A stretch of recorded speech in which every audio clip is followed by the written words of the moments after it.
Greeting to all the students. Welcome to Global Online University. And here we are back with our NTA UGC Net Paper 2 lecture for 2022 batch.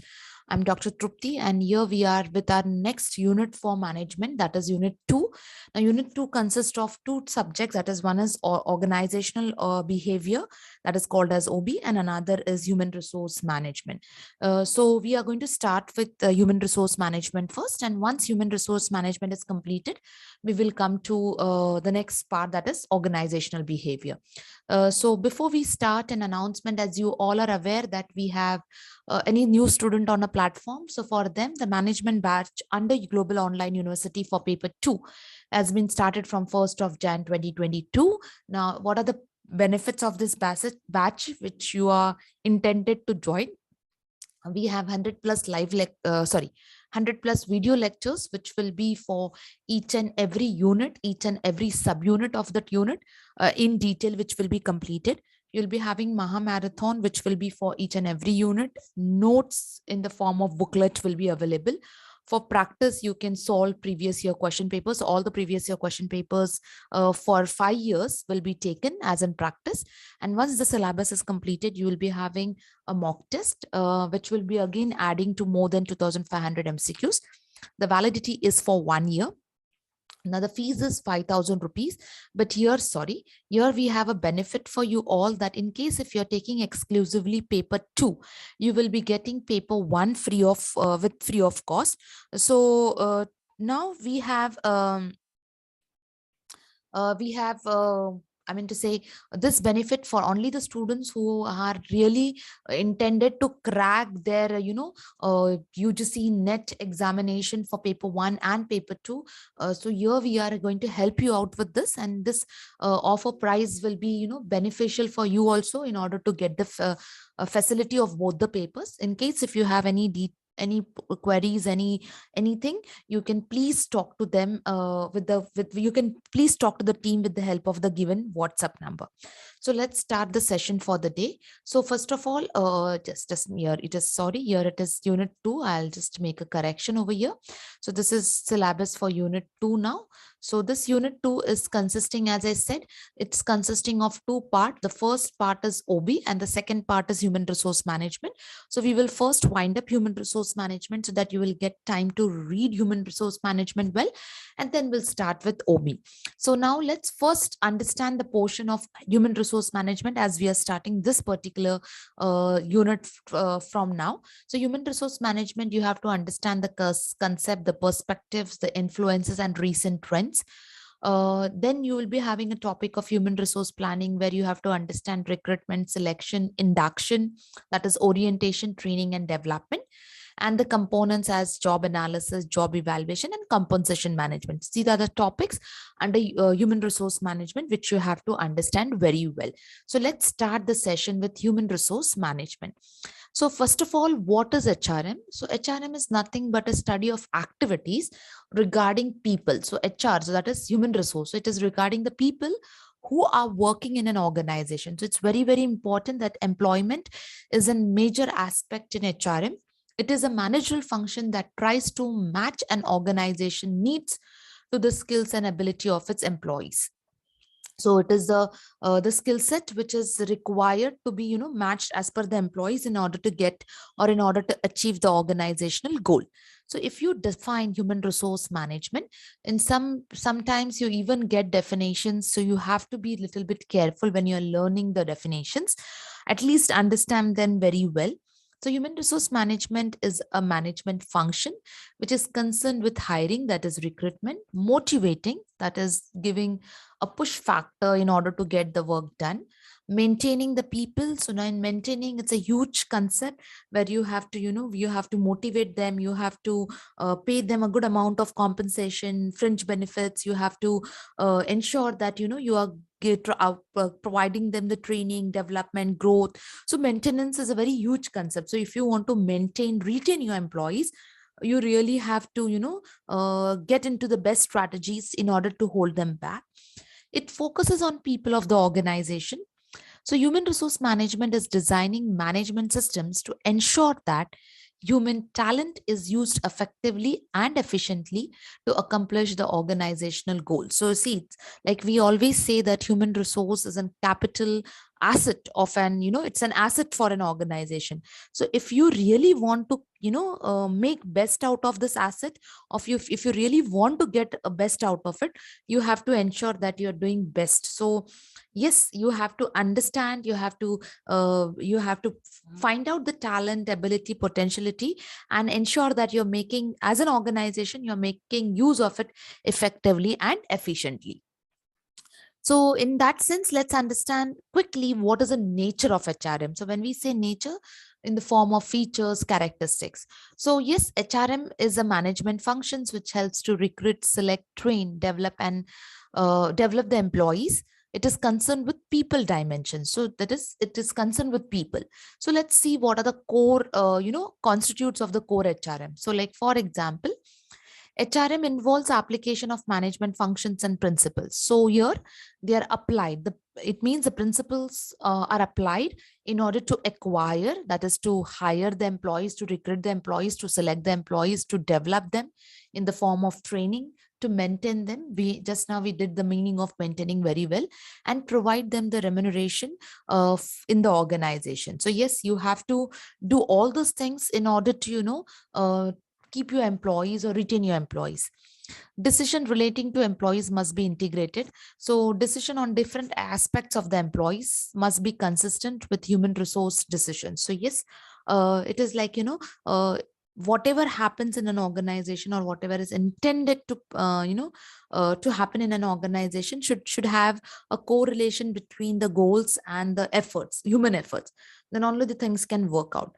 Decisions made influence the effectiveness, decision made influence the effectiveness of an organization.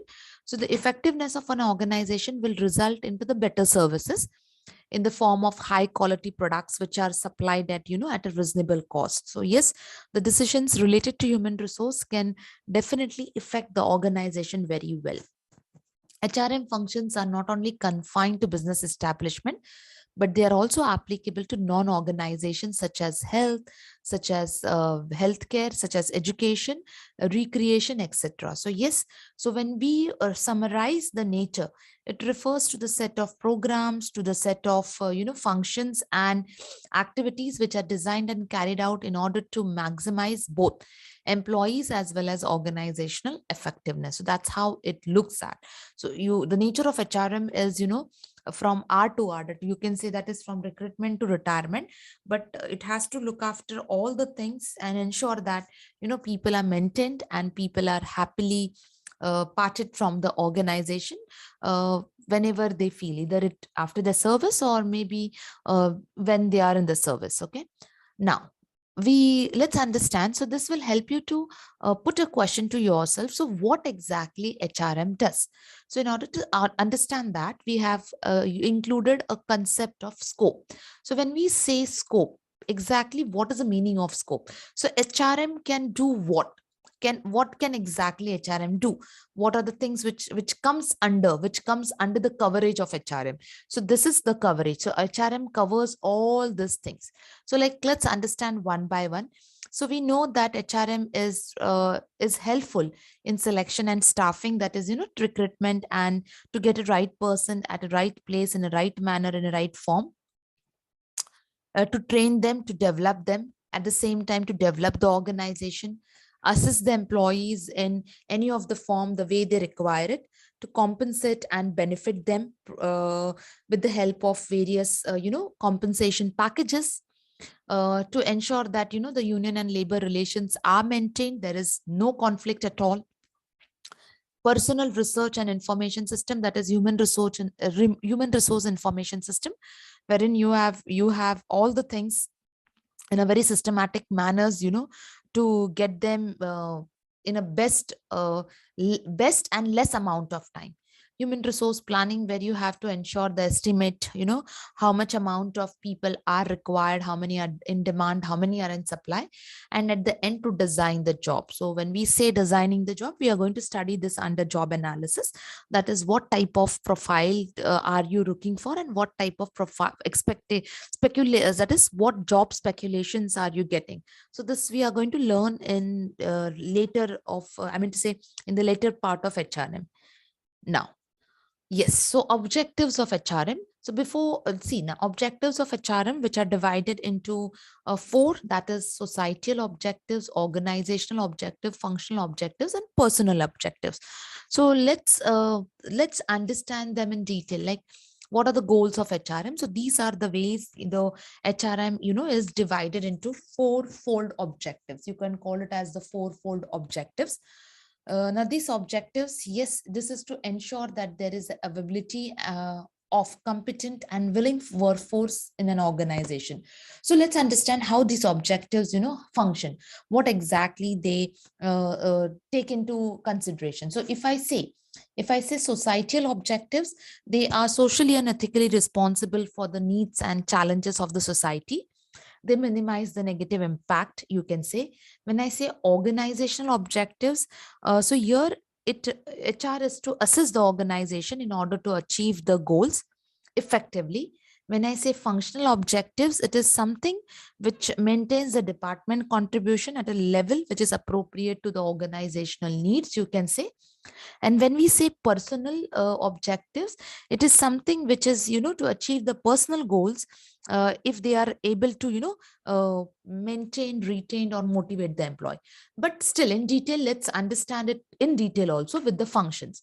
So with the help of this table, we will get a clear idea about the objectives of HRM. So when we talk about societal objectives, it takes into consideration legal and ethical compliance, that is rules and regulations, benefits, union management relationship, how it works, type of harmony which is required, so that as I said, it is socially and ethically responsible for the in order to it is for the needs and challenges. Okay.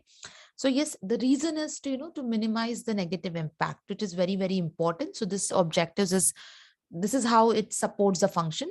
When I say organizational objectives, then we have planning, we have employee relation, training, selection, we have appraisal, placement, assessment. So all this in order to achieve, this is done in order to achieve the organizational goal. When we see functional objectives, they are just, to contribute to a specific department in the form of appraisal, placement, assessment. When we talk about personal objectives, it is basically training, development, appraisal, placement, compensation, assessment, in order to take the care of personal growth also. So this is how the objectives are listed. You may get any question on this. Maybe you will get an odd man out. You will be told to recognize their functions, supporting functions. So you should be very clear with this all when it comes to HRM objectives. Okay. Now, going ahead in detail is HRM functions. So basically, HRM functions are divided into two parts. Part A is managerial and part B is operative functions. Managerial functions, it means that these functions undertake the managerial basic concepts of management, that is planning, organizing, directing, and controlling. So when I say planning, they determine the objective and the method in order to, achieve them. When I say organizing, the structure is established. When I say directing, it helps to, to issue the orders or to provide the guidance. When I say controlling, now controlling, many people get, confused over here. Controlling also is like directing. No, controlling basically is to find out if there is any deviations. Okay. Compare it with the standards and find out whether there are deviations. And if yes, then take the corrective measures. So that is exactly the role of controlling. So apart from this, we also have, these are the basic managerial functions. That is part A. Part B, it is divided into operative functions, where we have, where you have procurement, where we have development, where we have compensation, where we have integration and maintenance. So when I say procuring, it means getting an employee. So for that, job analysis, human resource, human resource planning, recruitment, selection, placement, induction, transfer, promotion, separation. Now, separation in the form of either the employee is, switching off the organization, or maybe is retired, or maybe, death, any form of separation can be taken into consideration.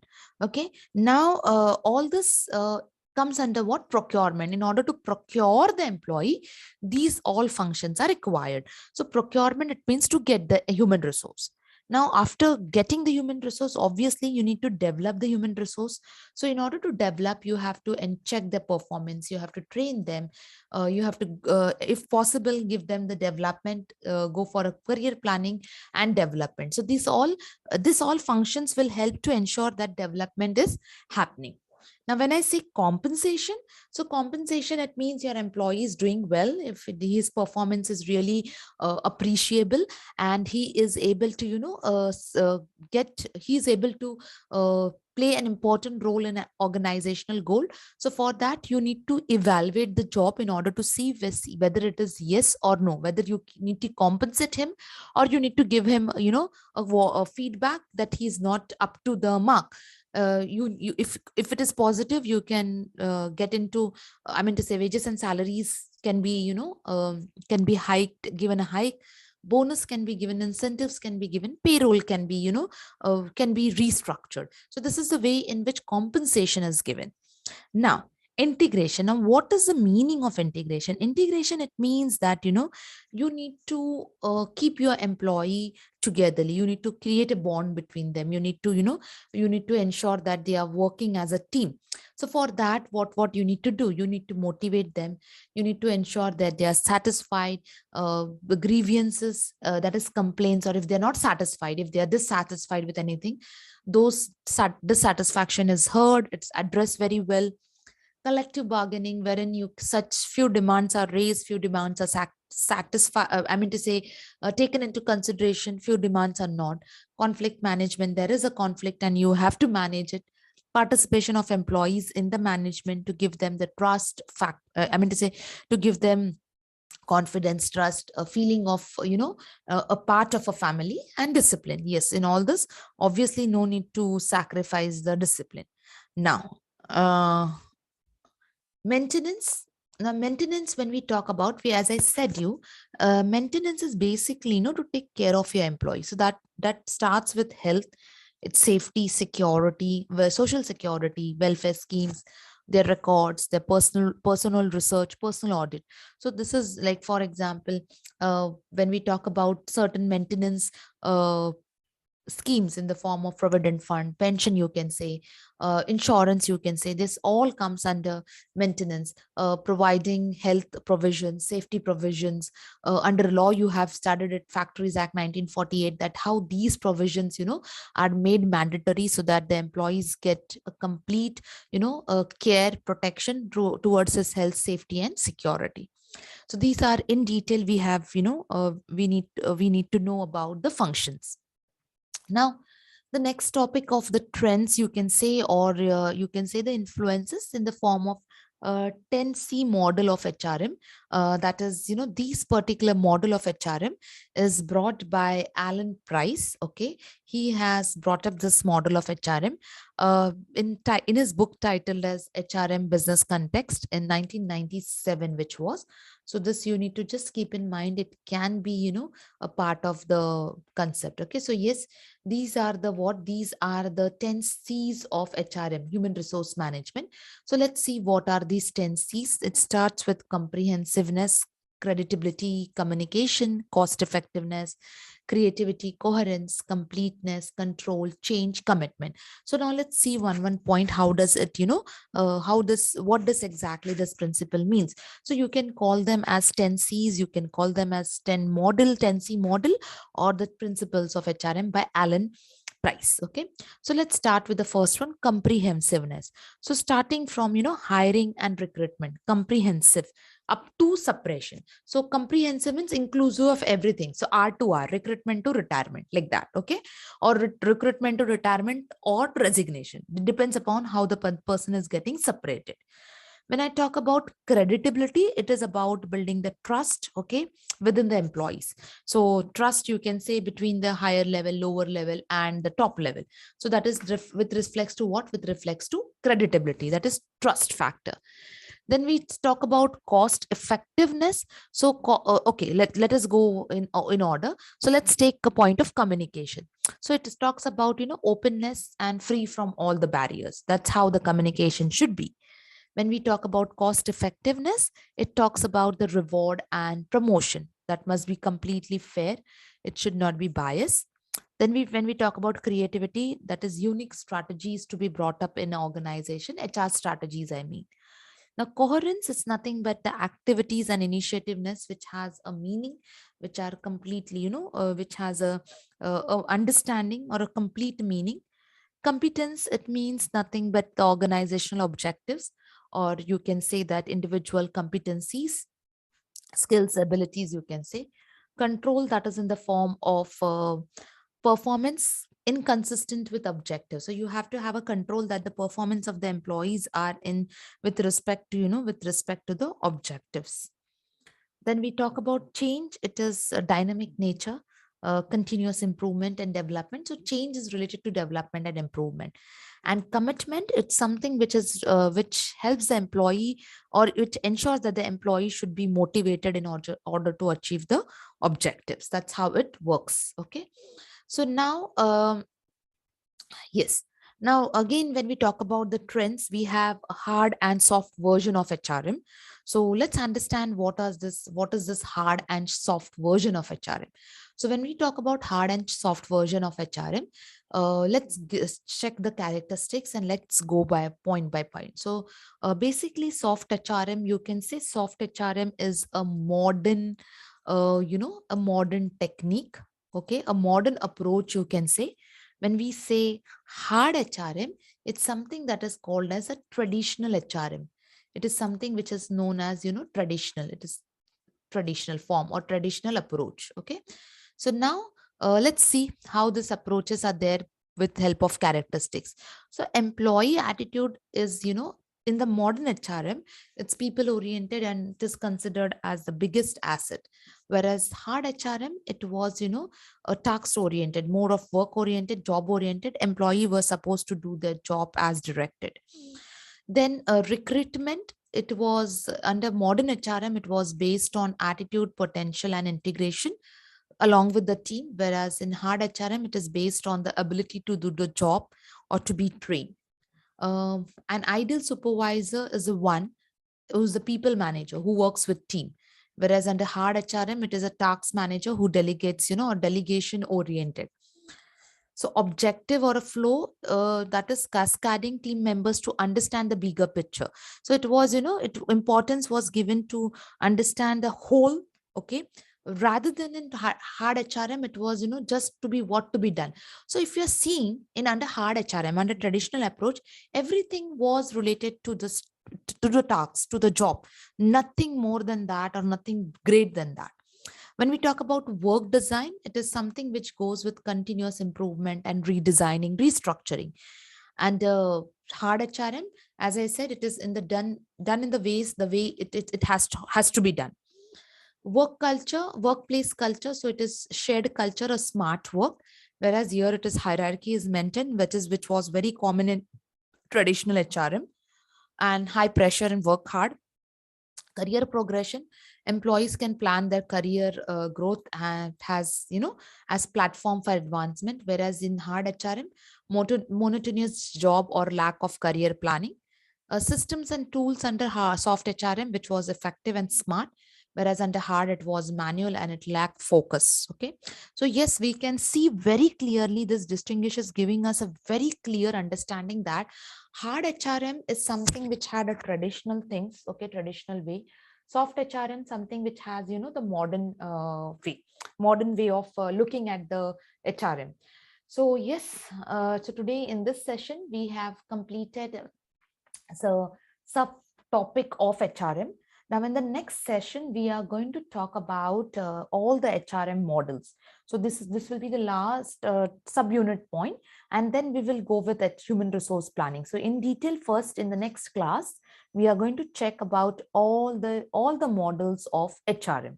Okay, so very soon the next video will be uploaded. Thank you everyone. Stay definitely ensure that you are staying focused and you are not leaving an opportunity and the time which you have got to prepare yourself for the upcoming cycle of 2022, that is UGC NET paper 1 along with your paper 2 also. Thank you everyone.